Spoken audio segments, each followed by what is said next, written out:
Hello, everyone. Welcome back to the UpSet podcast. We are here. I'm one of your hosts, Latasha Hewitt. And of course, I'm not alone.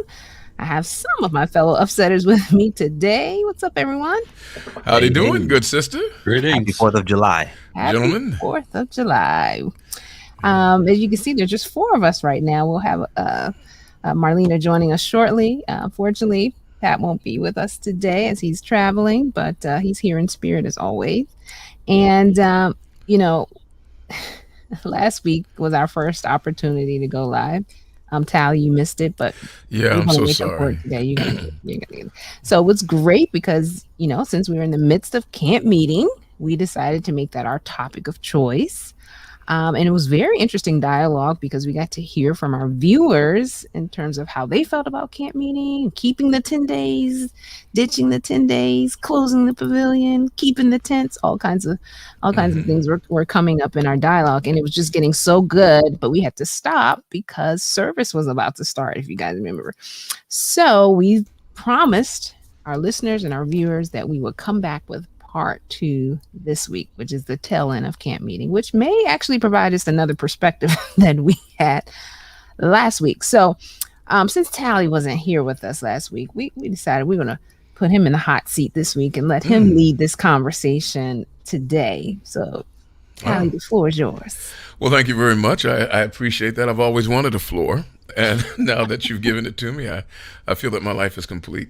I'm so sorry that I missed the discussion about camp meeting because I think, going forward, as we talk about camp meeting past, present, and now future, this is a good time to reshape our thoughts about what we want camp meeting to do and be, and with our orientation towards intentionality.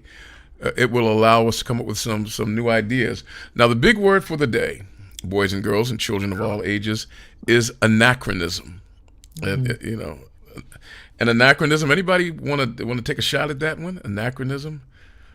An anachronism is something that is outside of its historical context or time.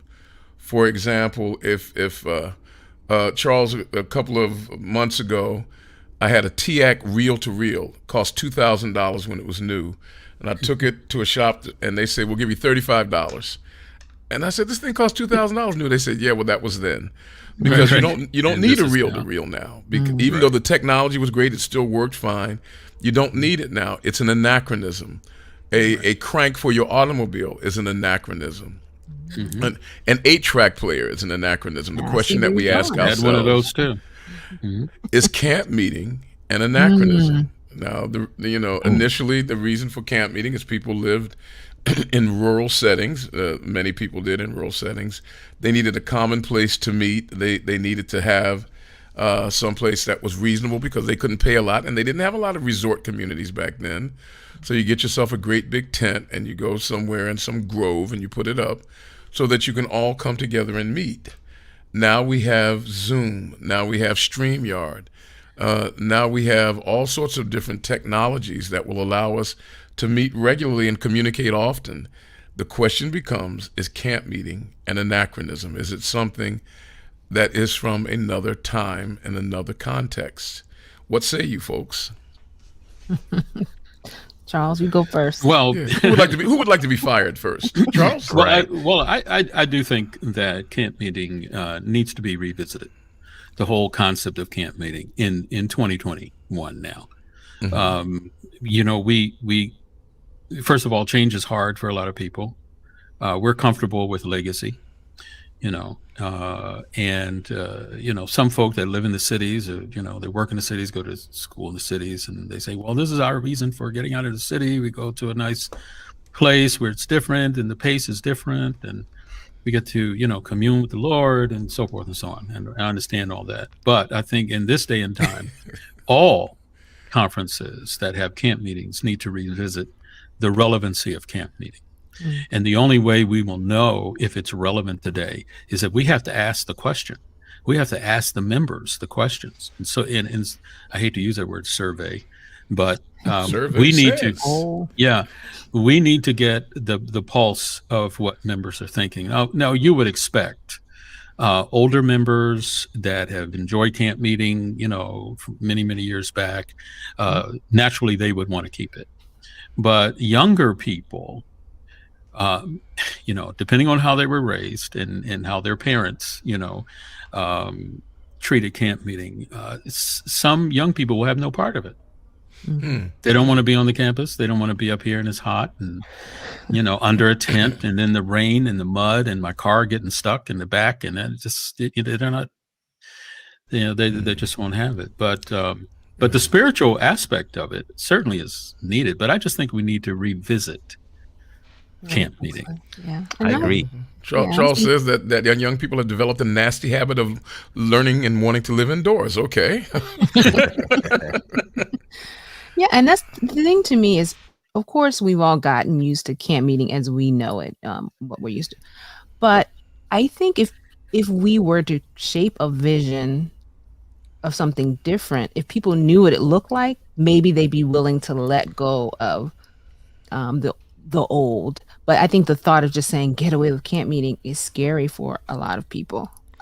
No camp meeting, like how could you get rid of camp meeting? But if we said instead of doing camp meeting this way, we're going to do it this way, maybe people would come along a little more.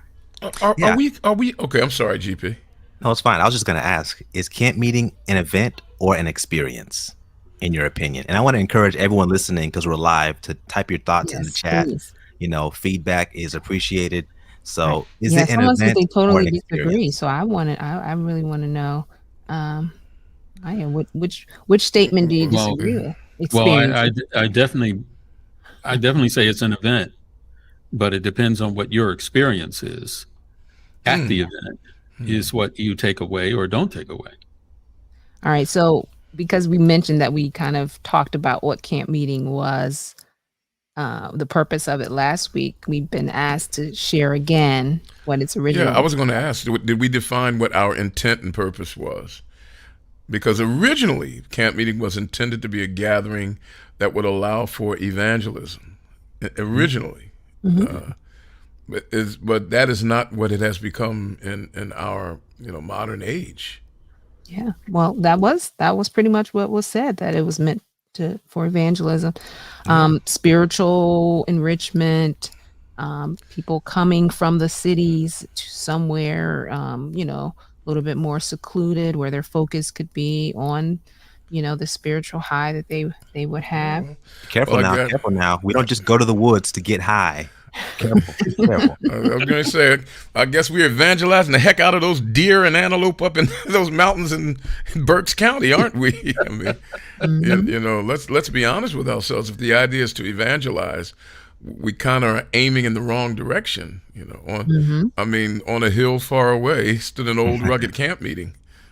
Yeah, and we're getting some comments here. From the is it chat. meant for Adventists, or are we trying to win? Yeah, exactly what Talia Farrell is saying. Yeah. So what is our goal? Is it just to get fat off the gospel or to impress ourselves with our own preaching and teaching? Or are we trying to win souls and build the kingdom for Christ?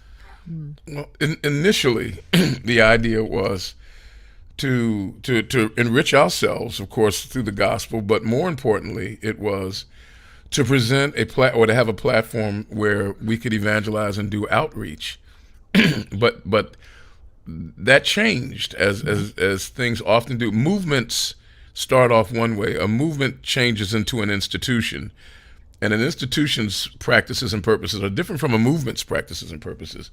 An institution exists to continue its existence, where a movement exists to spread a message and to reach other people.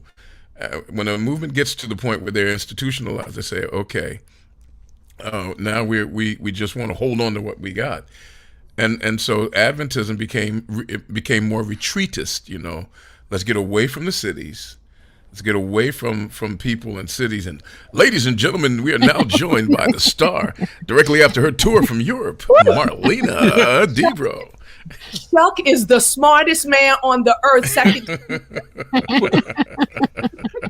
We think so too. Glad you can make it, Marlena. Well, awesome. But so now, I mean, if the idea is evangelism, meeting at Pine Forge for 10 days is not in keeping with the purpose and the intent. If the idea is evangelism, so we need to go ahead and we need to have an honest conversation about that. Is the intent of camp meeting to evangelize, or is the intent to re-entrench ourselves in our own identity, and to refamiliarize ourselves with ourselves, and to do some sacred navel gazing, you know? We have some comments coming from audience. Here's Carrie Williams. Charles, do you know her? She I don't know. We can't trust her choices. She says Ellen White equated the value of camp meeting with that of the general conference in session as an opportunity to hear the voice of God. Okay. And said, so that begs the question, another question. So is that still our purpose today? And if that's not, well, there are others who say, well, it also is a time when we train. We give training and instruction to individuals who are planning to minister, you know, on various levels. And traditionally, we've done that, provided training. But I think overall, I think we need. I'm not for doing away with camp meeting. I'm for repurposing it and reshaping it, hitting a reset button and modernizing it, making it a little more progressive, not just on its value, but the way in which we conduct it. It is a massively expensive event. And today, I think we should be asking ourselves the question, is it worth, I can only speak for Allegheny East now. I don't know about the other state and regional conferences, but for Allegheny East is an enormous amount of money, number one. And we should be asking ourselves, are we comfortable with spending an enormous amount of money for 10 days? We have a retreat area up here that has cabins, open spaces, and yet I think out of the entire year, correct me if I'm wrong, we may use this campground on a conference-wide basis maybe 4 weeks out of the year. That's some good stewardship right there. Yeah, put that coin up on that mantle, polish it up, and right. But it's a lot of money, you know. Yeah. You know, as I was reading and studying last week when we were preparing for this, and I was reading on Ellen White, and she was speaking of the importance of it, because historically, you know, many other churches were coming out with the camp meeting. And so, you know, Evans Church didn't want to be like everybody else, you know, so what is the real validity of this? You know, and so that's why she spoke of the importance of it and the need for it spiritually.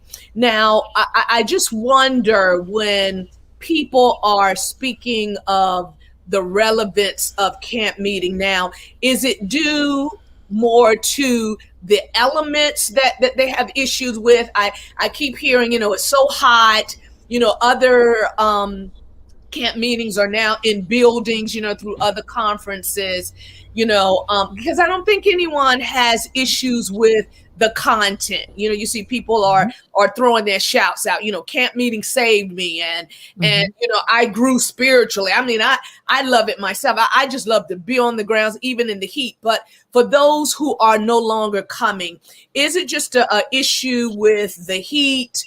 You know, you're out, it's so hot, the bugs, you know, if it was in an enclosed building, that's what someone had said to me, you know, if we could even enclose the pavilion, I think more people would come out. So if we could add more components of service, like I like what Pat was saying last week, the service, you know, when we did that at Youth Congress, it was excellent, you know, doing something for the community at that time. But providing a level of a place where the people can be more comfortable. What do you think about that? I know that was thrown out several times. People are tired of the heat and the bugs. I remember. I'm sorry, Charles. Go ahead. I was going to say, you know, if you come up in the woods, that's what you're going to get. I mean, you're gonna Those camp. bugs aren't going anywhere. People that camp. Some people camp in real tents, and others camp in an Airstream or Winnebago, and they call that camping. They're just dragging the house with them to the woods. But if you're coming to a rural area to camp, because I know when I first came, there weren't cabins. There were tents. There were all tents. Yeah. And you really were camping. Yeah. So, you kind of put yourself in the camping mindset. Now we want the luxuries of the city where we're leaving. We want the luxuries of the city in the woods, and then we'll say, oh, well, I can handle it then because I have air conditioning and, I don't have to worry about bugs and the pavilion is enclosed and all of that. So just that mindset is a change in the attitude toward camp meeting. I remember I joined the Seventh-day Adventist Church in September of 1972. I didn't even know what a camp meeting was, but Tiffany Brissett, yes, enclosed the pavilion. But I remember hearing members talking about it, and the conversation would go something like this. I mean, the mud was. I was ankle deep in mud. The bathrooms were. Oh, they were disgusting. The bathroom, and you couldn't find any place to eat. And it rained all the time. Lord, what a wonderful time we had. And I'm like, huh? and I realized that, like many things in childhood that were horrible, you remember them differently after you've gone through them. You remember them differently. But you got to remember when camp meeting occurred back in the days of Ellen White, being outdoors in a tent was not that different from being at home. Nobody had air conditioning, Most people didn't have running water. So being in an encamped situation was not that far away from normal life for most people. Yeah. It's a whole lot further away for us today, And we said we're here to create the ideal camp meeting. So far, what I'm hearing from everyone is one of those components would be to have some type of enclosed space in addition to an open pavilion or a tent. To accommodate seniors or those who have aversion to heat, and then those who appreciate the nature and kind of the rustic feel of camp meeting. So that's one of the things I'm seeing as a common theme. And if we could ask the audience, those who are listening to us, the content of camp meeting, what do you think about that? Is that relevant? Are we speaking to the masses, spiritually? Even this past week, but personally for me, I thought the messages were excellent, but for those who are feeling like camp meeting is no longer relevant, right?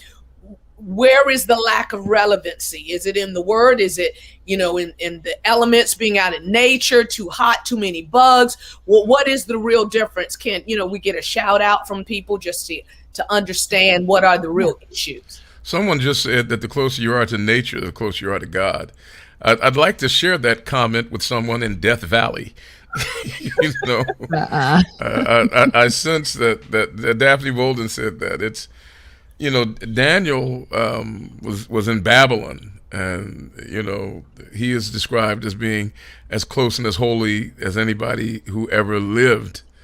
So God can be anywhere, but maybe she's speaking of when we look at Sabbath creation, they tell you to look at nature and you see God. I think maybe that's where Sister Daphne is coming from. Good pantheistic thought. Yeah. That's just what I was thinking. But Daphne's going to get me for that.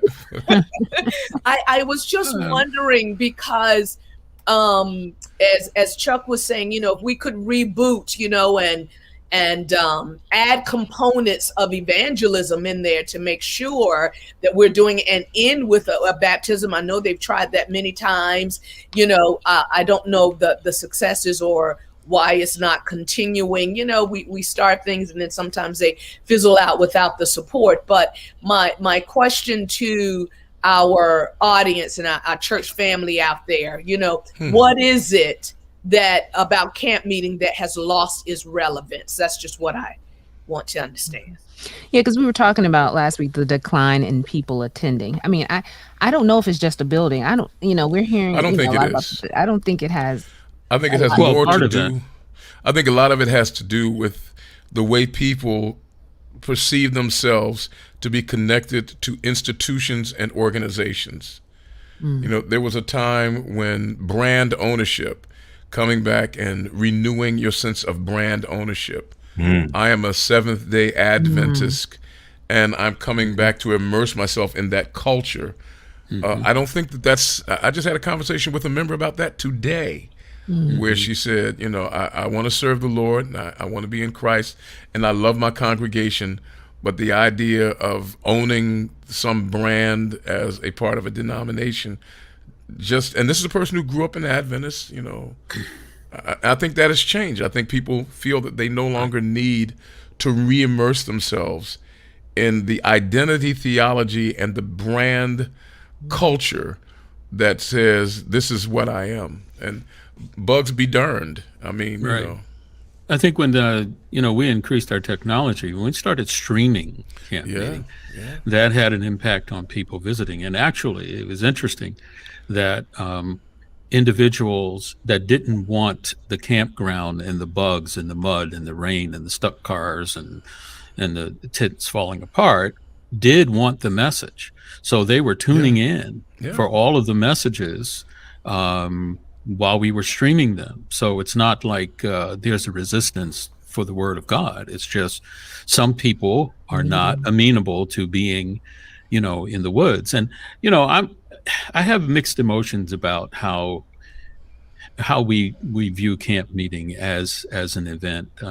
You've got some hardcore campers who come up here and get a tent, and although they do want 120 volts of electricity strung to their tent so they can bring their refrigerators and their microwaves in the tent. That's Wi-Fi. Did you ever see the ones, Charles, who actually had air conditioners in the tent? Absolutely. Where they wrapped the canvas around the air conditioner. Right. Yeah. And so that's probably another show, because we could go into detail with that. I mean, to the point where we had to, the administration had to ask the local appliance rental companies not to deliver full-size refrigerators to the campground, because people that were in tents and in some of the cabins were having full-size refrigerators, rented refrigerators brought to the campground. But let me shift a little bit. I don't know if any of you have heard of this group that, I'm not sure what Christian group runs it, but the facility is Sandy Cove.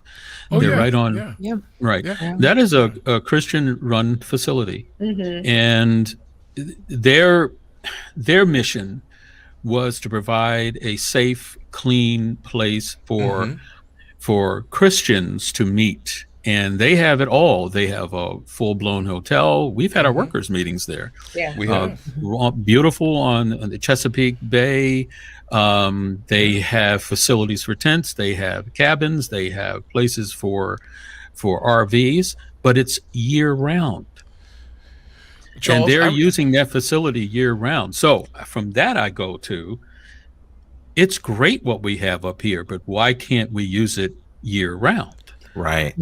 As a place where groups can come, Seventh-day Adventists, and I know for me, I would even invite other Christian denominations to come and have a clean place to worship for a weekend, or maybe even large family reunions. But year-round, our facility is not only taking care of our needs for alumni weekend, camp meeting, and graduation, but also a place, this is part of our outreach, also a place where people can come, knowing it's Seventh-day Adventists, knowing we have certain rules and policies, but a nice, clean place where they can bring their families or maybe their churches, but year-round, even in the wintertime.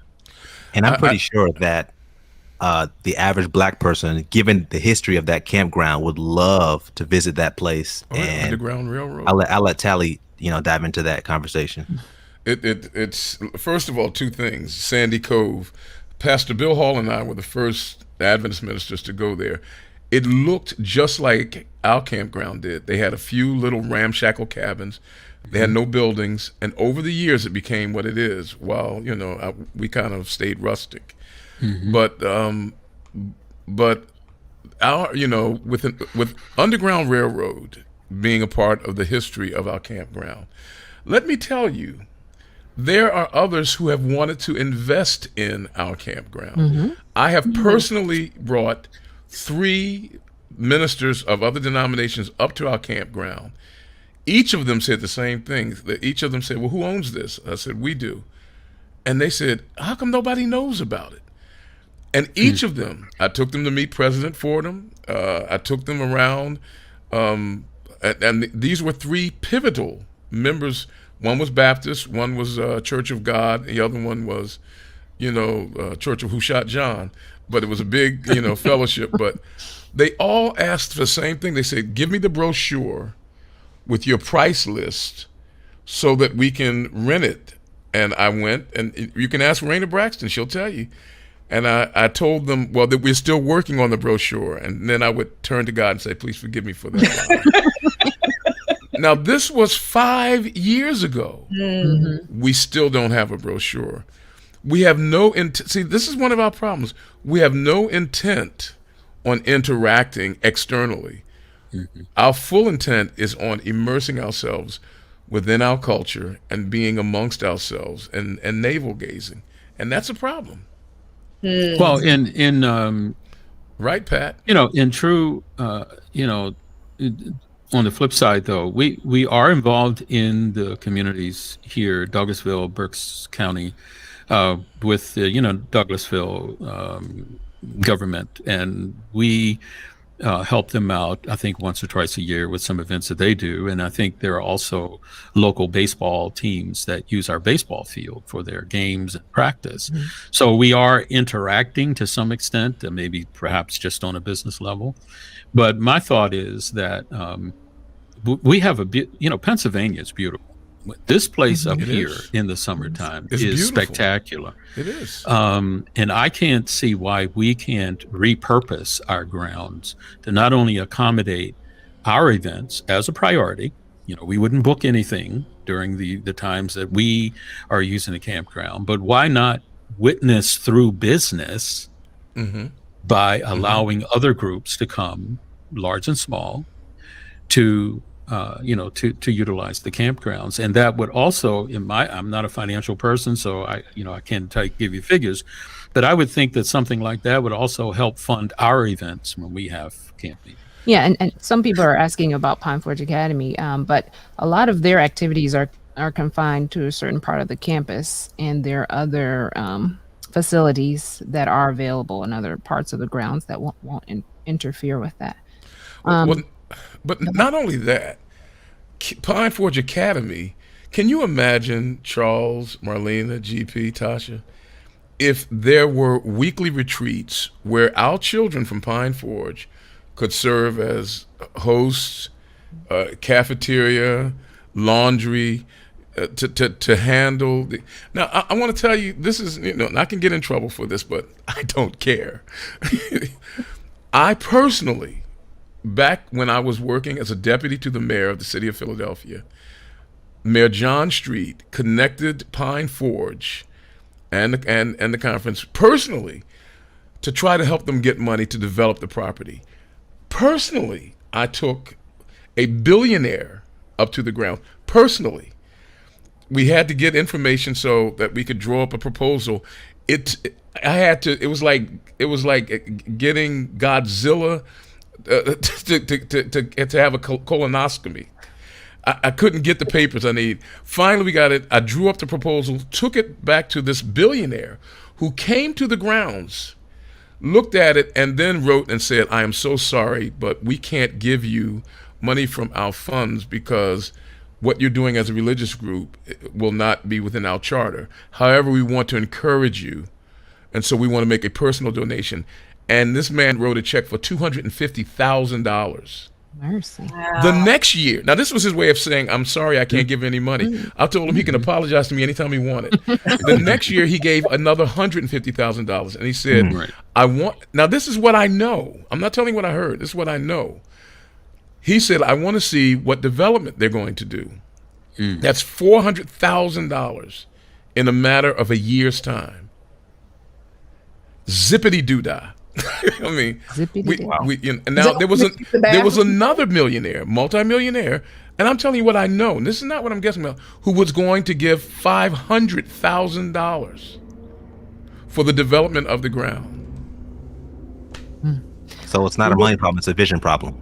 It's a vision problem. Yeah, I was going to say, so, you know, not to take us off this path, but going back to camp meeting, it seems like there's a direct correlation between camp meeting and our grounds.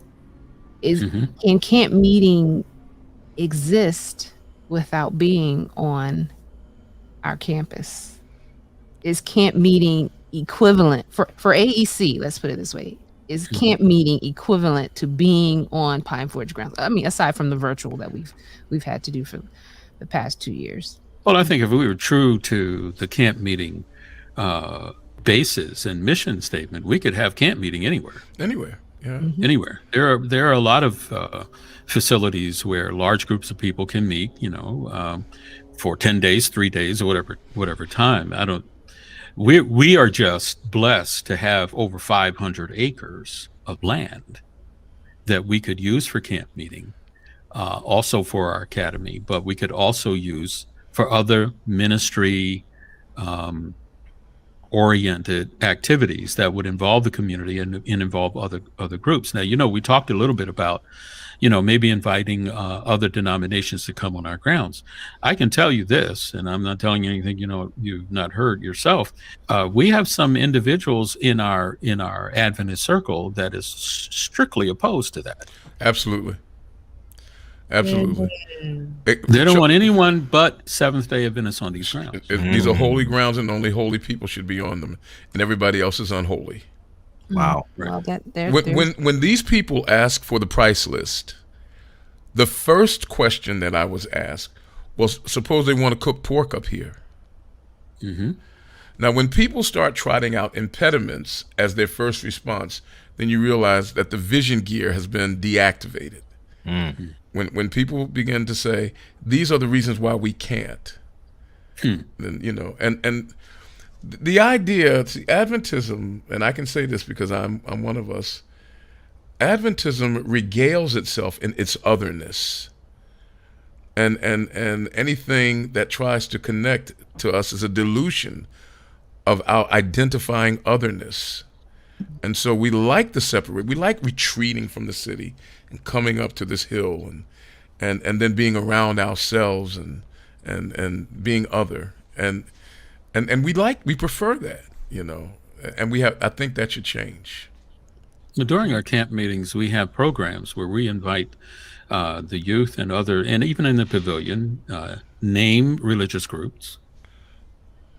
And every time I see those invitations and see those groups come here, I always ask the question, why are you bringing that, kind of rhetorically, why are you bringing this group to camp meeting? Well, we're hoping to attract others to come. They'll come to see, the Fairfield Four. They'll come to see, what's the other group that we just recently had up here? Walls group. The Walls group. But they never come. Yeah, the Walls group was.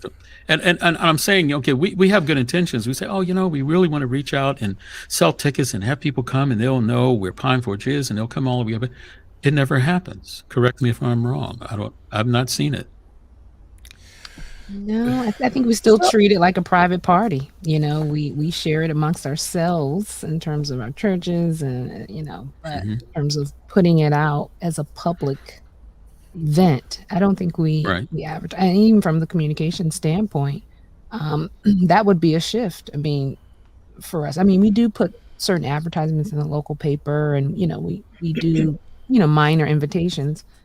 But I think because we know the expectation of those coming, we tend to cater to our own, and we're not very intentional about making it a place where if visitors were to come, they would feel welcome. Because it's one thing to invite people, but if they come and people are looking at them like, who are they? Why are they here? Right.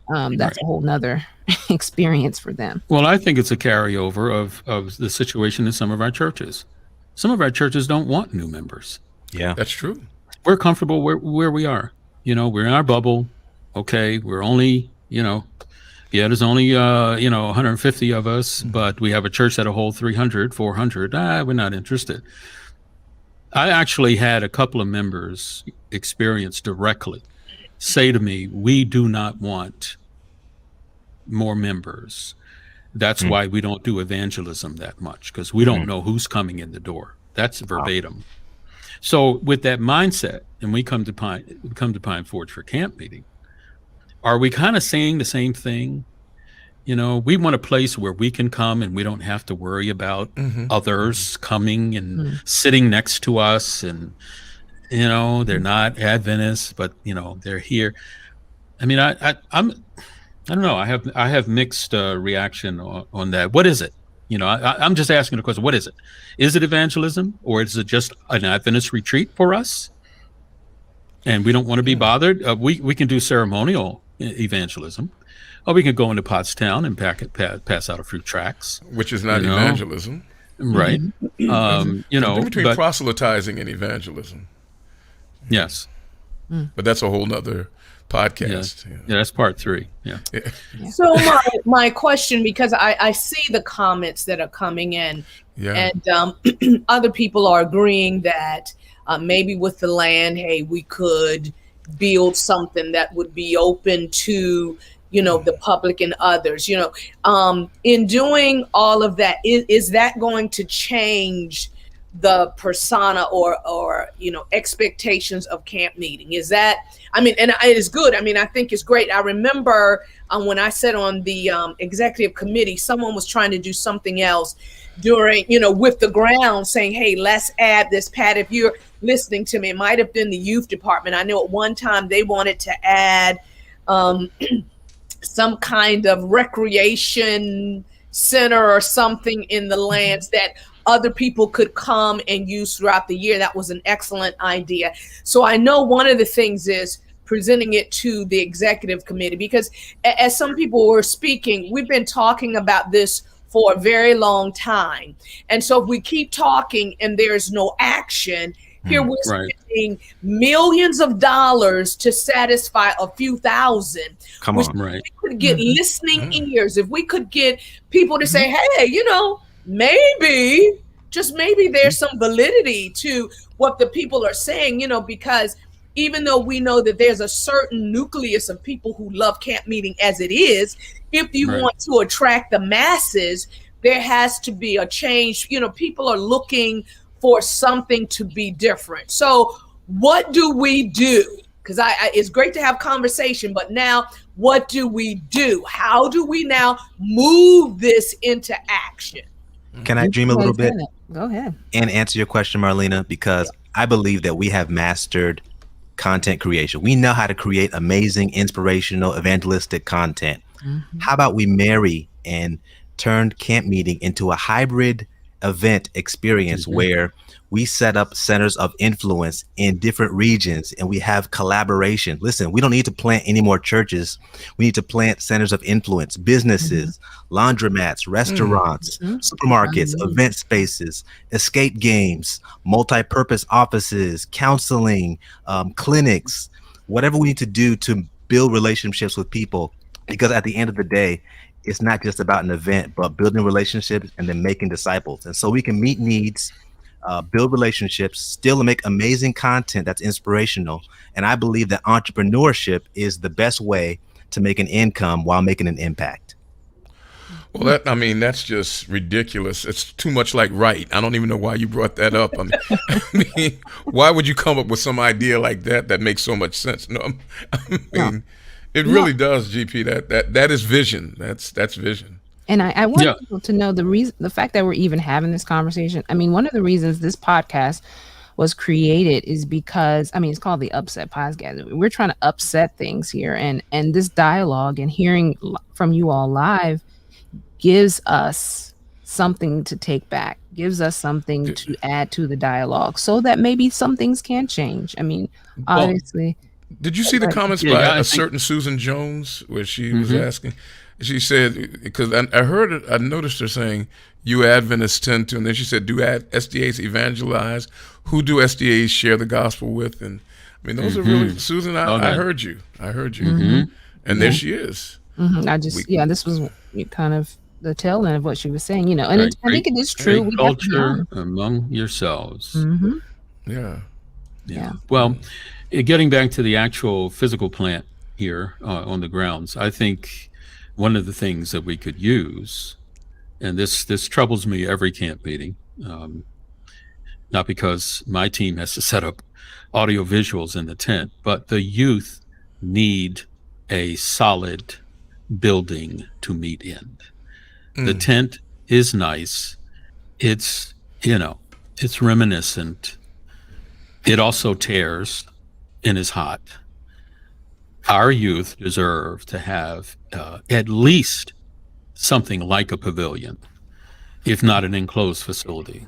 Okay. And I think that would attract, more of our youth. They'll feel like, hey, a multi-purpose building. Correct. Yeah. So we have a special guest that's joining us, and this kind of goes in response to what Josephine is asking, but will they listen or will they be open to change? And right on time, we have our Right. All right. administration. Well, And I agree with everything the denomination teaches. Oh, hey there, Mr. Secretary. Join the conversation. I don't know if you've heard what we've been discussing so far, but we're talking about some of these changes or, the future of camp meeting, as we were kind of talking about last week, and then sharing some ideas of what the shift may look like. And I guess the question is coming up, are we ready for these changes that we're dreaming about? I think you're still muted there, Elder. The famous statement. Go ahead. I'll translate for you, Pete.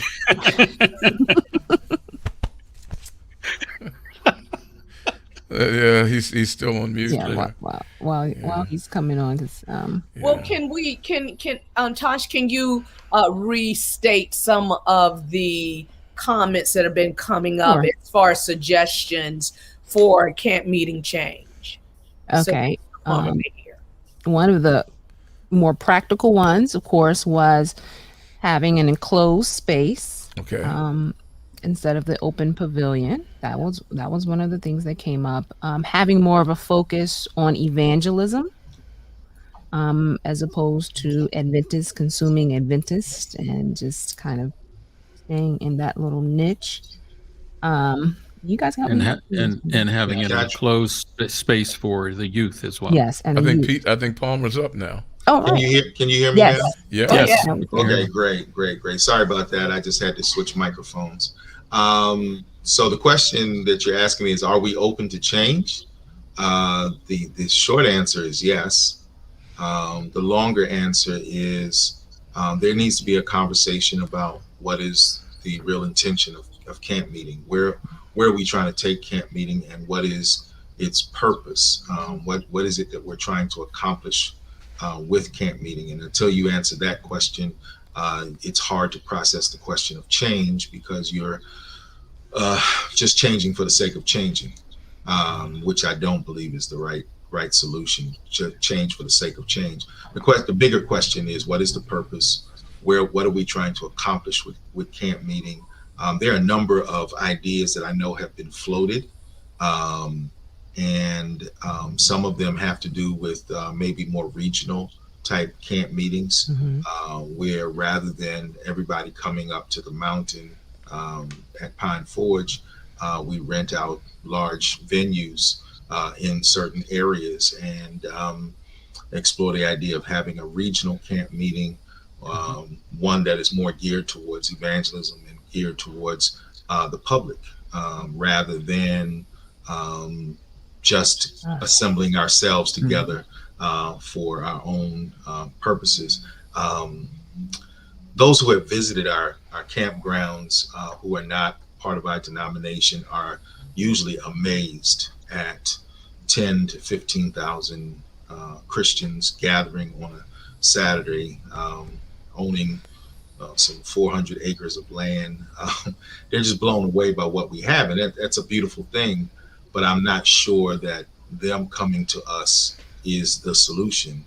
Maybe we need to take camp meeting to them, and I believe that what we've done the last 2 camp meetings with these virtual camp meetings actually are the beginning of the solution.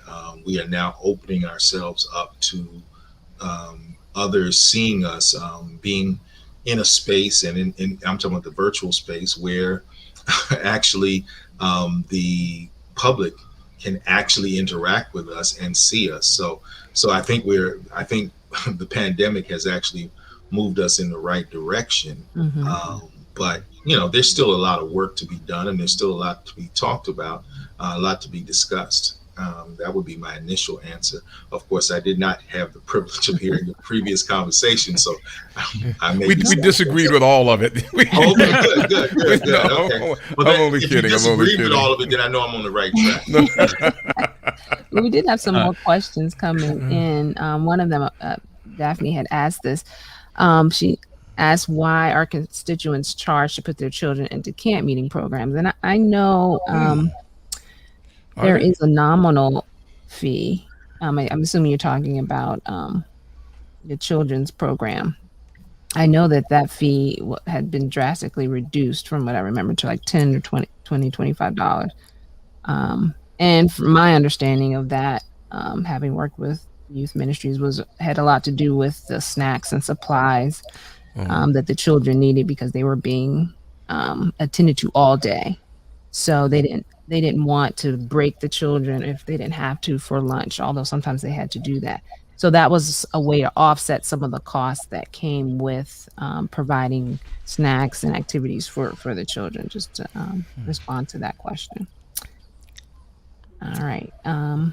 So I think the goal that we're trying to reach is to have both high tech and high touch. So we've mastered content creation. So how do we leave a footprint in our communities, in the Baltimore region, in the Philadelphia region, in the Virginia area? What can we do to build relationships year round and use camp meeting as a time to come together and testify of how God has used our resources and our influences in our communities throughout the year? So how do we reuse those funds more efficiently to still reach the same goal?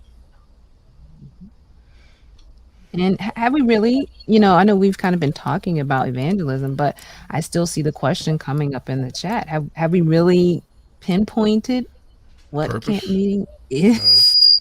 Sorry, what it really is? Have we really been clear on that? Because, and as Elder Palmer said, until we have really defined that, everything that we do has to measure back to that standard. Is it for evangelism? Is it for spiritual enlightenment? Is it for fellowship? Is it for all of those things? Yeah. I would say, isn't it for all? Yeah. I think it can be all, but there needs to be a lead dog on the sled team. I mean, if you were looking at it, Palmer, and you were saying that if there's one thing that we like for camp meeting to do, would you say that it is to enrich the people that we have? Or do you perceive that it is to gain more people? Which one would you think? That's a difficult question, because I think you need to do both. I don't think that we need to sacrifice one for the other. But typically, let me start with traditionally, the way we have viewed camp meeting, at least as I have understood it, is that camp meeting is a time for us to recharge, a time for us to train. And I think that one of the things that has happened with our virtual meetings is that we've tried to do some of that. But the bottom line is that, and let me, I'm speaking traditionally. I'm not speaking to change yet. But traditionally, camp meeting, and some of you who've been around for a while will remember this. When camp meeting ended and we took down the tents didn't stay at Pine Forge. The tents were put on trucks and were taken to be tent meetings all over the conference territory, and there would be a series of tent meetings for evangelism. And so there was a transition directly from camp meeting right into evangelism. We were geared up, we were powered up, we were Holy Ghost filled, and we went right from that right into the tent meeting season. And so preachers would pitch tents all over the conference. And so that it was seen as, man, we're ready now. We're charged up. We were in camp meeting. We spent time with the Lord. We got away from the cities. We were in nature, and we had time to commune with God. And now that we've done all of that, now the evangelists are going to pitch the tents, and we would have tent meetings, and the rest of the summer was spent in evangelism. That was traditional. I still think there's a place for that, but of course, we're not going to do as many tent meetings as we used to do, because tent meetings don't have the same appeal that they used to have. Hallelujah. That's a whole nother. I didn't say that. Now wait a minute. I don't want anybody saying there's no place for tent meetings. I didn't say that. All I'm saying is that they don't have the same appeal, and boy, I'm going to get myself in trouble here. You're in the right place, Doc. I feel it coming. And we also must recognize that evangelism is not only a tent, and that there are other means, other methods, and we need to appeal to a broader swath of the population. Absolutely. Ooh, that was the most That was well said, sir. Yeah, that's the most politically correct way. What Palmer said: if you put up a tent, you're going to draw a circus. see, I was trying. That even in your joke, you're still doing better than what I was thinking. So thank you for saving me. No, but it is a real challenge to rethink evangelism, and yes. Those of you who are workers know that we thought about that when we had our last workers meeting. What does it mean to be a digital disciple? What does it mean to be a digital evangelist? What does it mean to be a digital Bible worker? And so we have had some of these conversations, but now moving those conversations from the pastors to now the pews, that's where that question now how do we now have a trained workers force that is ready to do evangelism in this generation or in this age? That's the next work that we have to do, because the reality is, and let me say this, and again, I feel trouble coming my way.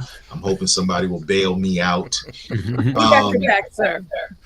But if we think that evangelism is the sole province or work of the pastor, then we really don't know. We're not doing evangelism. If we, one of the things, even when our evangelism was more successful or garnered more souls, it wasn't because we had quote unquote better evangelists. It was because every member saw it as their work to tell their neighbors, their friends, their co-workers, come with me. And they would sit beside them in the meeting, and they would answer questions, or they would just lend moral support. And the places where evangelism is still, there's a higher productivity in evangelism. I don't know if that's the right language to use, but that's where friends are still winning friends. I think that, what the pandemic has brought on us when it comes to reaching our communities is a sign, I believe, that the church needs to understand, and this also applies to camp meeting, we should have a hybrid now where we reach out to the communities. A lot of our churches have never, ever reached out like they have during this pandemic, with food pantries and clothing distribution and being in the community, not just a one-shot deal, but in some cases daily. And so you got to see those in the community probably for the first time. So I think that we should be learning from this experience that when we move back into churches, in the actual buildings, when we have camp meeting, that we should create a hybrid that would be an extension of what we're already doing in the cities. And when we come to camp meeting, that same model would take place at Pine Forge, not as an introduction or something new to do, but as a continuation of what we all are already doing in the cities. So I don't know how we can get around not having a hybrid outreach system now. The church is not the building, as we all well know, but what this pandemic has caused us to do is scatter the church, because the church is made up of people. And now we've been able to reach out and help our communities in ways that we never dreamed of before, probably should have been doing anyway. But the pandemic accelerated that idea. So with camp meeting, I think it should be a strategic plan to carry over that hybrid mechanism, that when we come to camp meeting, yes, it is a great place for our members to be, enjoy themselves, fellowship, and get training, but also at the same time, with intentionality, reaching out to the community of Pine Forge, and with a hybrid system, continue to reach out to the areas from which we came.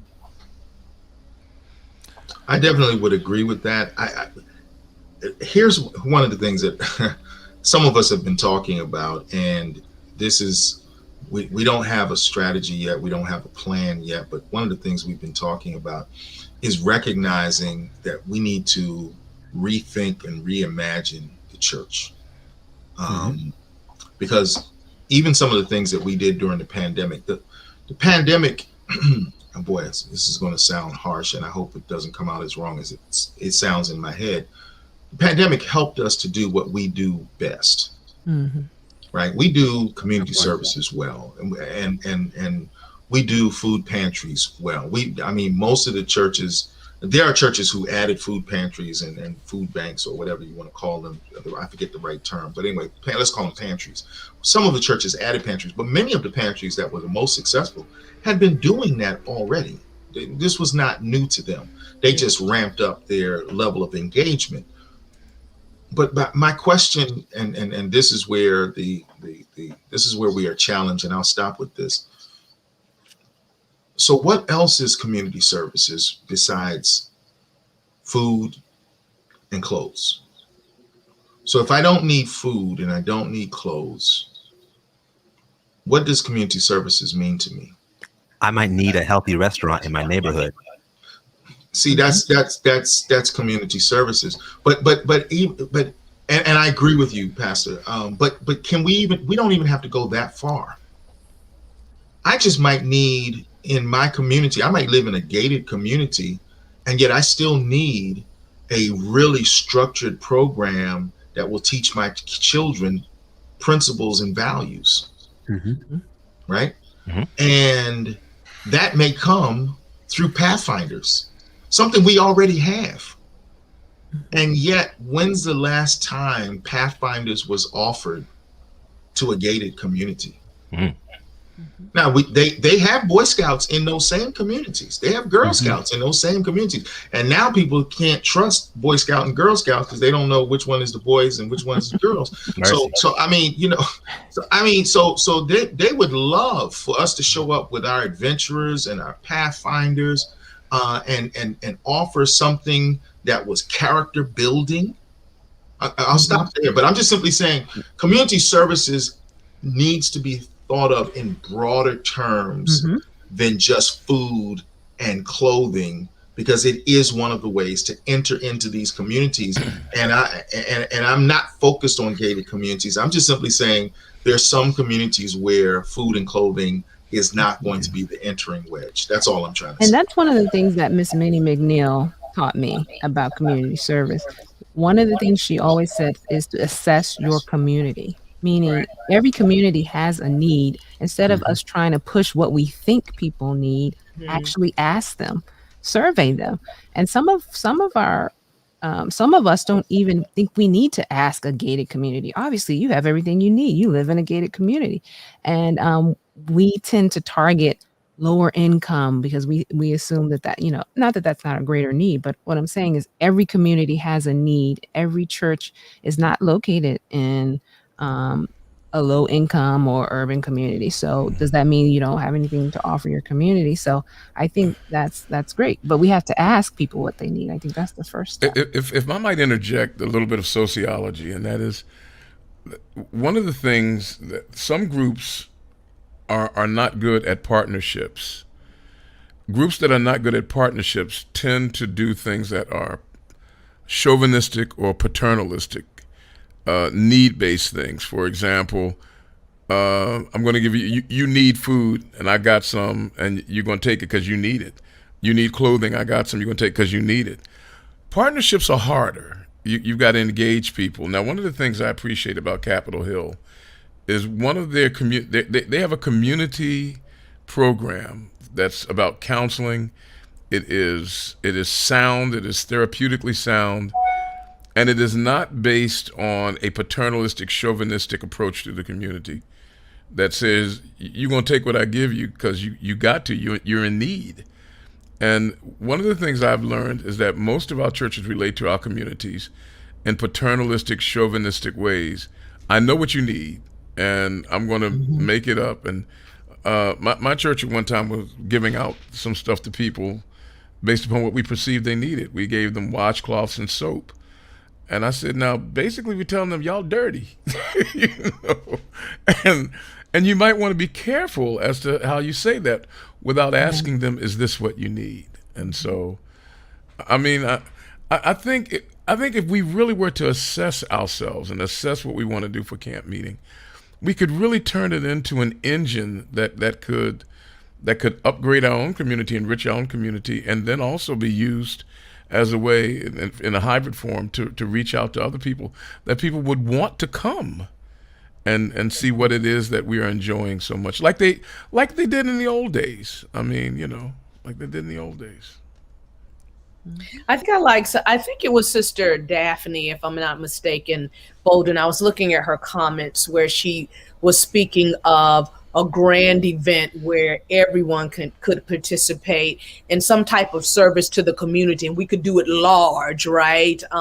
Youth, young adults, seniors, we go someplace, and do something really large, and the people will know we've been there, we've made an impact. And of course, that would require some research throughout the year as to the needs of the community, whichever community it was. But, people always love to give, because in giving, Jesus gives us a feeling, of I don't know, of self-worth or something when you're able to help somebody else. And so that is a great suggestion there. And also I want to address something that Sister Susan Jones is saying, because she's very vocal on the evangelism and the need. And she said she's not an Adventist yet. She's been studying with her pastor's wife for these months. I see you, Sister Susan.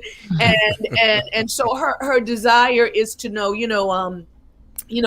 need to get this gospel out, because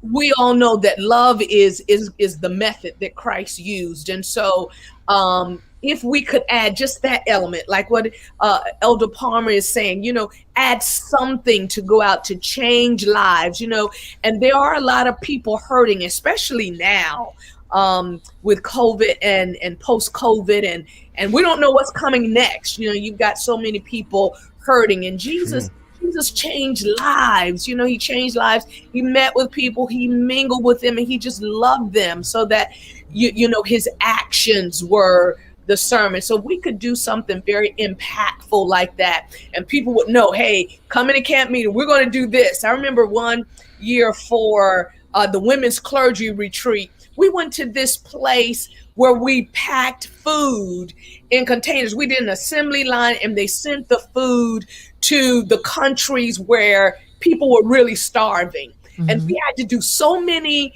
boxes of meals. There were meals. We had to do so many boxes that day. And it was so nice just making sure, we had those lunches made because we knew we were going to feed thousands of children. So we knew that in advance, right? That was our social act and evangelistic activity for that week. So if we could do something like that and let the people know, hey, this is what we're going to do, just maybe, we would have others who would come to participate in that. Mhm. Right. And I we think it's an opportunity to train, Mhm. of course, bringing it back to camp meeting. But just as any evangelistic campaign that is planned for any given area, there's a thing called pre-work. So if we use the pre-work model for camp meeting, meaning that months before camp meeting, we would be reaching out to Boyertown, Pottstown, Reading, Stowe, all the communities around, letting them know that this camp meeting is coming. Also, inviting them to come for Bible studies, just do pre-work for camp meeting. We are inviting them. There are people in Pottstown. We did a AEC Today report one summer for that, and went down into Pottstown. We asked folk walking up and down the street of Pottstown, I said, do you know anything about camp meeting? Have you ever heard of camp meeting? Now, some people said, no, never heard of it. What is it? And we went on to explain it. There were some people that said, oh, yeah, is that when those Adventists go up Manatawny and they go up there? I see a lot of trailers and things coming through, coolers tied to the top of their station wagons. Yeah, is that what that is? And you'd be surprised at the answers. So it almost sounded like a them and us kind of thing. Well, that's those Adventists, they go up and have their little, shindig up there. That I think that if we think more strategically in terms of making camp meeting an evangelistic tool as well, that we would also enact a pre-work strategy so that when camp meeting arrives, folk are already knowledgeable of it and want to come. That sounds excellent, Chuck. So then we need to establish a committee of people to do the pre-work, because as Elder Palmer stated, if people in churches are waiting for the pastors to do it, and we know when we all do evangelism, there's a smaller sect of people who come out to do the evangelistic work than there are people sitting, in the church. So we need others to come out. So who does that? We have to establish a group of people who will come forth to do the work, because we can't expect just the Pine Forest Church to do it, or whatever local churches, because then you won't have the manpower. If I could jump in, I think I love the idea of pre-work. My concern is that some of that pre-work needs to be done for Washington, D.C. Some of that pre-work needs to be done for Philadelphia. Some of that pre-work needs to be done for Newark. And if we're still talking about a hybrid model, as has been mentioned earlier, the pre-work is not going to be about them coming to Pine Forge. The pre-work is going to be like we did with net evangelism, where you're setting up watch parties in your churches or in homes. You're inviting neighbors to come and participate in camp meeting with you at your home. And that means that you've got to do the pre-work. The challenge is if you and I'm not saying that this is the model we should follow, but if you look at when you see camp meeting on other religious channels on your television or on your cable, that model is not for the people who are in that area. They're trying to reach the world with their camp meeting. And maybe we need to adopt a little more of that concept, that we're trying to reach the world with our camp meeting and not just other Adventists. But that means, again, the pre-work is different because we're not just trying to get people to come to the campgrounds. We're trying to, like I said, establish watch parties. And I think that's one of the things that the pandemic has taught us, or at least shouldn't say taught us, but one of the things that I think that can come out of camp meeting is that now, whether it be your church service or your camp meeting, you can have a watch party. You can call your friends, your neighbors, and say, hey, listen, there's been this transformative programming I've been watching. It comes on at 7 o'clock in the evenings. It's going to run Monday through Friday, or it's going to run whenever, or it's on Saturday mornings. And I'd love for you to come and either watch with me, or we can, you watch and then we can discuss what we saw later. Well, we have started down that pike even before the pandemic, when we were streaming our services on YouTube. And the search algorithms on YouTube are of such that anyone looking for a camp meeting, they're going to get a search result that is voluminous. And we would be included in that because we provided camp meeting programming over the years. And this year, our analytics have shown that there's been an increase of people, not just our members, but others who have found us and stayed with us during camp meetings. So I think the hybrid model is a definite, and we need to build on that. I don't think that'll ever go away as long as there is the internet and there is streaming.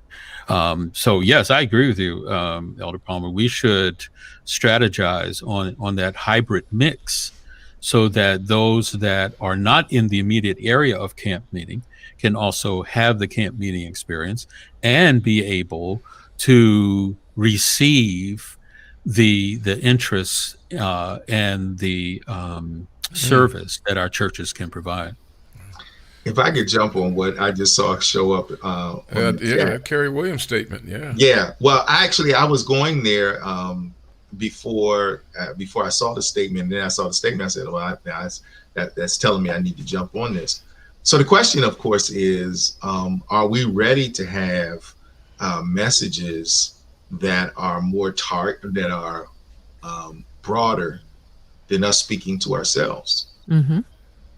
Are we ready to have, you see, again, this is one of the reasons why we talked about the focus of camp meeting.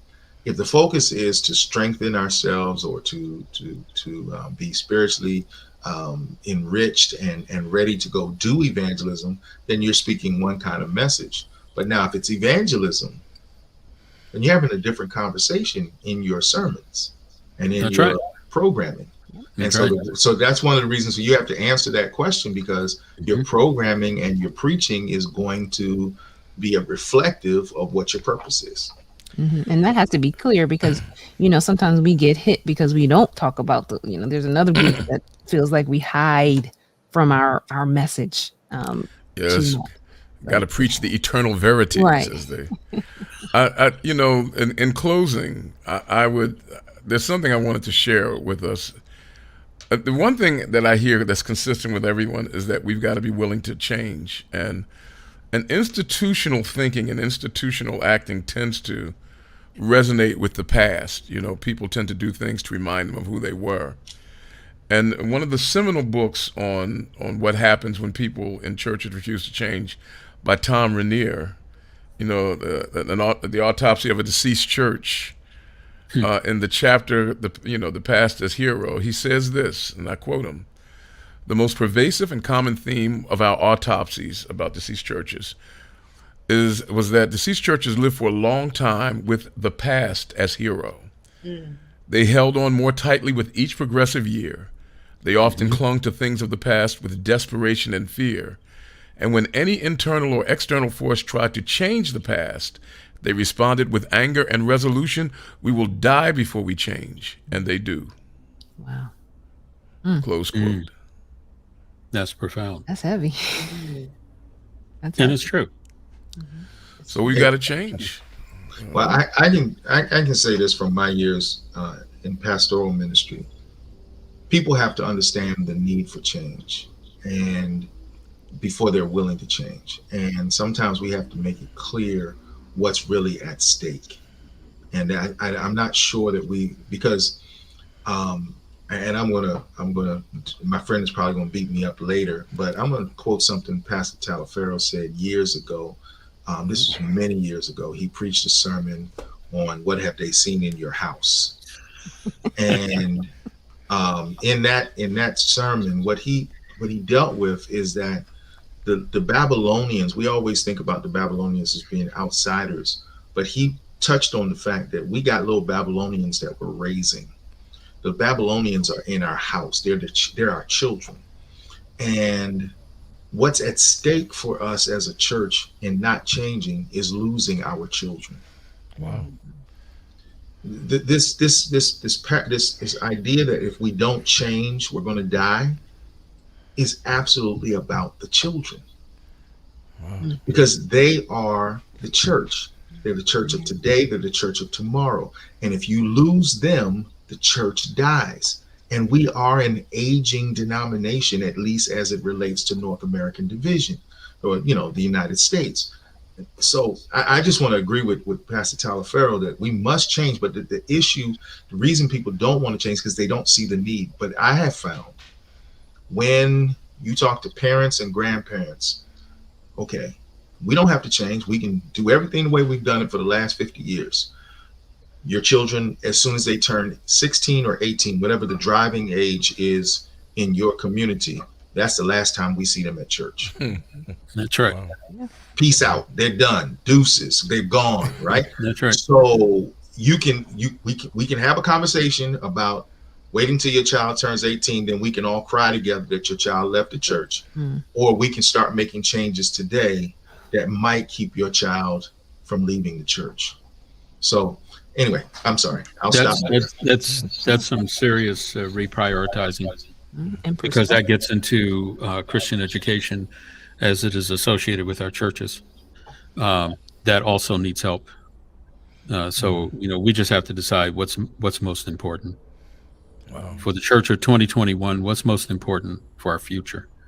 And camp meeting ties into all of that. I think overall, what we've been saying is we need to sit back and hit the reset button, and kind of reshape and reprioritize, because things are not going to get better, as we well know. So I'm hoping that the pandemic will jumpstart that mindset of change is paramount. And it happens not just from an organizational standpoint, it's individual as well. Like, we have to ask ourselves, what changes are we willing to make personally, and what changes are we going to have to adapt to that may not be comfortable for us, but it's for the greater good, as we just discussed. So it's a question With change comes sacrifice. Some of us aren't willing to sacrifice. Right.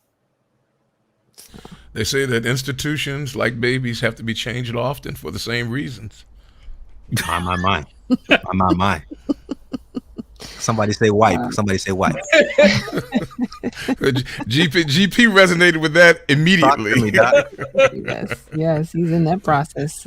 This has been an amazing discussion. And can we let our folks know who are listening and watching how they can email us or give us their feedback or download this audio version of this conversation?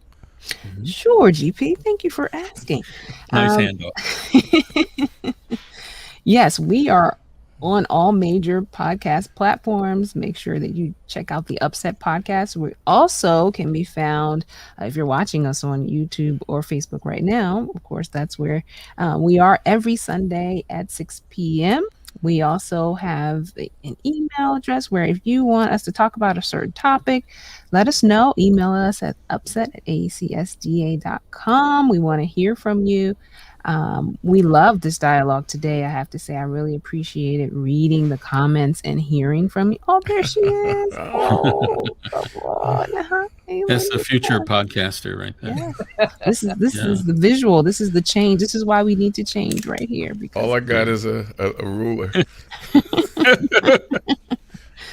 But no, Palmer, thank you for coming on. Yes, thank you. Pleasure to have much. you, man. Feedback was excellent. When I saw your video pop up, I said, "Now that's courage." Yes, it came at the right time too. Join the ragamuffin bunch.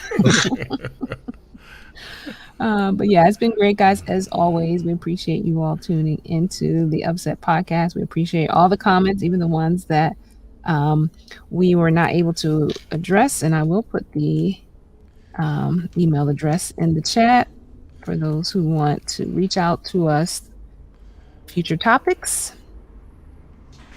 And once again, thank you for tuning into the UpSet podcast. We'll see you next Sunday at 6 p.m. Have a good night, Thanks for everyone. coming, guys. Good night. Take care, everybody. God bless everybody.